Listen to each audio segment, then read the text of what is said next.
রাজারহাটের এটা হচ্ছে নারায়ণপুর এই অঞ্চলে প্রকাশ্যে দুই গোষ্ঠীর মধ্যে সংঘাত শুরু হয়।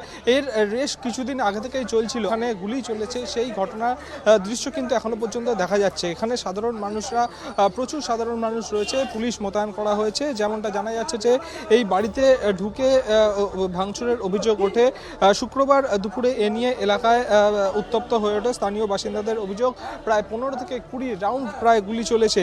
এই দুটি গোষ্ঠীর মধ্যে সংঘর্ষে দিনের আলোয় এরকম ভয়াবহ পরিস্থিতি হয়ে ওঠে এবং তার পাশাপাশি আতঙ্কে ঘরের দুয়ার এঁটে দেন স্থানীয় বাসিন্দারা।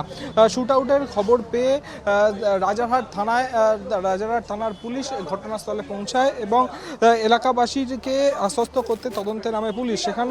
যেখানে গুলি চলেছে সেই জায়গাটি ঘিরে রাখা হয়েছে, তেমনটাই জানা যাচ্ছে সূত্রের খবর। এই ঘটনার সূত্রপাত দিন কয়েক আগে ঈদের নিমন্ত্রণ নিয়েই কিন্তু এই অশান্তির বাতাবরণ সৃষ্টি হয় এবং তার ফলেই কিন্তু এখানকার স্থানীয় বাসিন্দারা যেটা অভিযোগ করছেন, এখানকার বিধায়ক তাপস চ্যাটার্জির বিরুদ্ধে, তাপস চ্যাটার্জির অনুগামীরাই এই ঘটনা ঘটিয়েছেন এবং তার পাশাপাশি এইখানকার স্থানীয় বাসিন্দারা সব্যসাচী দত্ত তৃণমূল নেতা, তাকে ঈদের অনুষ্ঠানে আমন্ত্রণ জানিয়েছিলেন। সেখান থেকেই ক্ষোভ শুরু হয় এই এলাকার বিধায়ক তাপস চ্যাটার্জির এবং সেখান থেকেই কিন্তু এই ঘটনা ঘটে গিয়েছে। এবং তার পাশাপাশি তোমাকে জানিয়ে রাখবো যে এই ঘটনার যে ঈদের দিন ছিল সেখান থেকেই কিন্তু এই ঘটনার সূত্রপাত এবং দুই গোষ্ঠীর মধ্যে তাপ উত্তাপ বাড়তে বাড়তে আজকে দুপুরবেলা যে ঘটনা ঘটে, প্রায় 15 থেকে 20 রাউন্ড গুলি চালানো হয় এবং ঘটনাস্থলে ভাঙচুর করা হয়। এখানকার প্রচুর স্থানীয় বাসিন্দা এখানে উপস্থিত রয়েছেন এবং আমরা যেটা জানতে পারছি, বিধায়ক তাপস চ্যাটার্জি এবং তার অনুগামীদের বিরুদ্ধে কিন্তু স্থানীয় বাসিন্দাদের একটি দল তারা থানায় গিয়েছেন এবং তারা থানায় কিন্তু অভিযোগ দায়ের করছেন। এখানকার স্থানীয় বাসিন্দারা স্পষ্ট জানাচ্ছেন যে এই এত কেন অভিযোগ নিতে দেরি হচ্ছে সেটাও কিন্তু স্থানীয় বাসিন্দারা জানাচ্ছেন। কিভাবে যে এই যে দোকান, সেই দোকানের একাধিক অংশ কিন্তু ভেঙে দেওয়া হয়েছে এবং এখানে গুলি চালানো হয়েছে, তেমনটাই কিন্তু অভিযোগ উঠে আসছে। আতঙ্কিত হয়ে রয়েছেন। শুধুমাত্র তাই নয়, দুষ্কৃতীরা ঢুকে ভাঙচুর চালানো হয়েছে, একাধিক বাড়িতে এখানে ভাঙচুর চালানো হয়েছে এবং স্থানীয়দের অভিযোগ বিধায়ক তাপস চট্টোপাধ্যায়ের অনুগামীরাই তারা কিন্তু এইখানে হামলা চালিয়েছেন এবং তৃণমূল কর্মীকে টার্গেট করে গুলি চালানো হয়েছে, তেমনটাই কিন্তু জানা যাচ্ছে। সেই গুলি লক্ষ্যভ্রষ্ট হওয়ায় বরাত জেরে তিনি বেঁচে যান, এমনটাই জানাচ্ছেন শেখ আজাদের সঙ্গীরা। ঘটনাস্থলে পুলিশ এখনো পর্যন্ত মোতায়েন রয়েছে এবং ঘটনাস্থলের সিসিটিভি ক্যামেরার ফুটেজ তারা কিন্তু খতিয়ে দেখার কাজ চালাচ্ছেন এবং তারা পাল্টা অভিযোগ করছেন যে পাল্টা ধাওয়া করে এলাকার কয়েকজনও সেটা কিন্তু দেখা যাচ্ছে এবং কলকাতার উৎকণ্ঠে রাজারহাটের এমন ঘটনা সেটা কিন্তু আতঙ্কের পরিবেশ সৃষ্টি করছে এবং আমরা দেখতে পাচ্ছি যে এখানে প্রচুর মানুষ রয়েছেন, স্থানীয় বাসিন্দারা, এবং আমরা কয়েকজনের সঙ্গে একটু কথা বলে নিতে চাইব।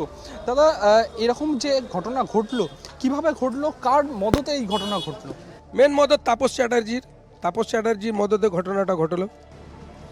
এখানে আমরা দেখছি প্রচুর জিনিস ভাঙচুর হয়েছে, গুলি চলেছে বলে অভিযোগ উঠছে। হ্যাঁ, তাপস চ্যাটার্জি গুন্ডা বাহিনী পাঠিয়েছিলেন শেখ আজাদকে। এ নিয়ে আমার উপরে দুবার হামলা হলো। একবার ওর অফিসে হলো, তাপস চ্যাটার্জি পাঠিয়েছিলেন ওর অফিসে, কি যাও তুমি। আমি গেলাম, আমাকে ওর লোকরা ধাক্কি দেয়, মারধর করে। তারপরে আমার থেকে 12 ফুট দূরে ছিল ও নিজের গেটের কাছে, আমি এদিকে প্যারাপিট পাঁচিল ছিল ওর ছাদের ওপরে, আমি এরকমই চেয়ারে বসেছিলাম। যখন ও মেশিন বার করে এরকম বার করলো, আমি 3টে বটাম খুলে বললাম কি যখন মেশিন বার করেছিস তো মেরেইলে। আমিও কলমা পড়ে নিয়েছিলাম মরার জন্য। হ্যাঁ, আমি বললাম মেশিন যখন বার করেছিস তো মেরেইলে। 3বার আমি বলেছি শেখ আজাদকে কি যখন মেশিন বার করেছিস তো ভাই মেরেইলে। ওর মেশিনটা পড়ে যায়, তা আমার চাচতো ভাই একটা এরশাদ আছে, ও মেশিনটা তুলে ওর হাতে দেয়। তারপরে আমি যখন সিঁড়ি থেকে নামি তো এরশাদ আমাকে বলে কি মামার থেকে আমার হয়ে ক্ষমাটা চেয়ে নিও।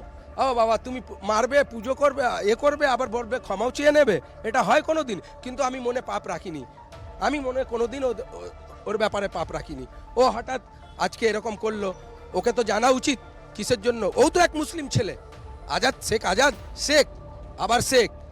আজাদ, ওকেও তো উচিত ছিল যখন মামা বলে কি মামা কি ব্যাপার না ব্যাপার আগে জানতো, বাবার সামনে এসে লাঠিচার্জ, গুলি চালানো, এসব কি তোমার কাছে আছে আর লোকের কাছে নেই?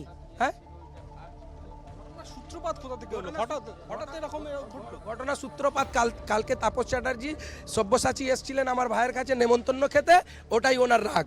ওই রাগ মেটাবার জন্য আমার পরিবারকে, আমার বাড়ির লোক, সব্যসাচী মানে সব্যসাচী দত্ত, তৃণমূল নেতা। সব্যসাচী দত্ত, হ্যাঁ সব্যসাচী দত্ত, উনি এসেছিলেন, আমার ভাই নেমন্তন্ন দিয়েছিল, তো ওটার জন্যই উনি মাইকে যা ইচ্ছে মজার মুল্লুক পেয়েছেন, যাকে তাকে যা বলে বেরিয়ে যাব। হ্যাঁ, আজকে আফসার বলা শুরু করেছে, কালকে আরো রামও বলা শুরু করবে, রহিমও বলা শুরু করবে, তারপরে তাপস চ্যাটার্জির পতন হবে। এটা তো হতেই হবে। ভালো ভালো ফিরোনকে দেখেছি ওকে পতন হতে, তো ইনি কি আছেন? ইনি এতদিন আমার চক্কর জ্যোতি ছিলেন তাপস চ্যাটার্জি। আমি আমার ভাইয়ের সঙ্গে লড়াই করেছি, আমার ভাইয়ের বিপক্ষে আমি আছি, কিন্তু আমার বাপকে নিয়ে তাপস চ্যাটার্জি খেলা করবে, এতদিন খেলা করেছে।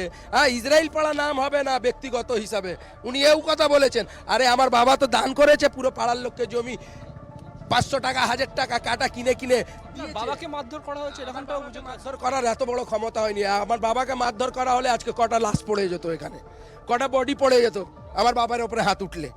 হ্যাঁ, আমরাও নিজে শহীদ হয়ে যেতাম, মেরে শহীদ হয়ে যেতাম। কত রাউন্ড গুলি চলেছে? 20 রাউন্ড গুলি চলেছে। তখন পুলিশ কোথায় ছিল? পুলিশ ছিল না, তারপরে 10 মিনিট পরে পুলিশ এলো। গুলির খোলগুলো আমরা দেখতে পাচ্ছি। অরিজিনাল গুলিও আছে আমার কাছে, অরিজিনাল গুলিও আছে, খোলও আছে, সব আছে আমার কাছে। এই গুলিগুলো চালানো হয়েছে? হ্যাঁ, এগুলো গুলির খোল যেগুলো চালানো হয়েছে। হয়েছে। হ্যাঁ, এসব তাপস চ্যাটার্জির হুকুমে চালানো হয়েছে। আজাদ ব্যক্তিগত হিসাবে আসেনি, আমাকে তাপস চ্যাটার্জি পাঠিয়েছে। যা কিছু ওখানে আজাদ যেখানে যা কিছু করে তাপস চ্যাটার্জির হুকুমে করে। হ্যাঁ, আমি মরার জন্য তৈয়ার আছি, মিডিয়াতে বলে দিলাম আমি মরার জন্য তৈয়ার আছি এবার।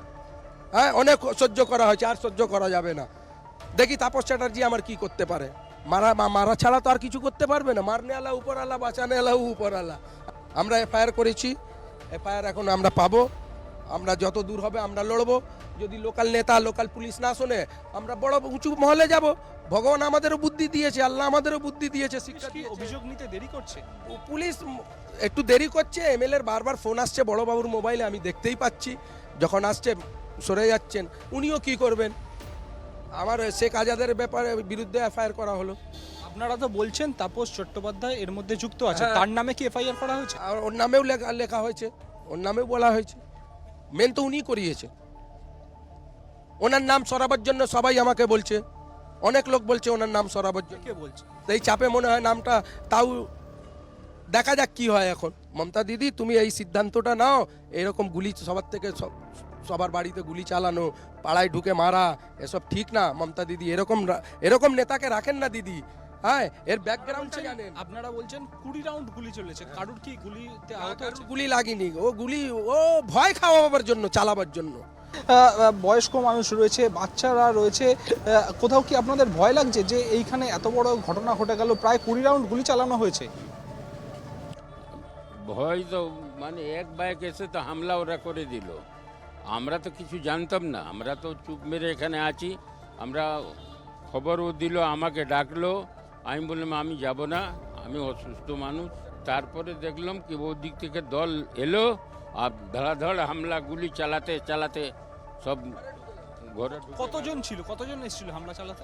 ও আমার মনে হচ্ছে 20-25 জন হবে।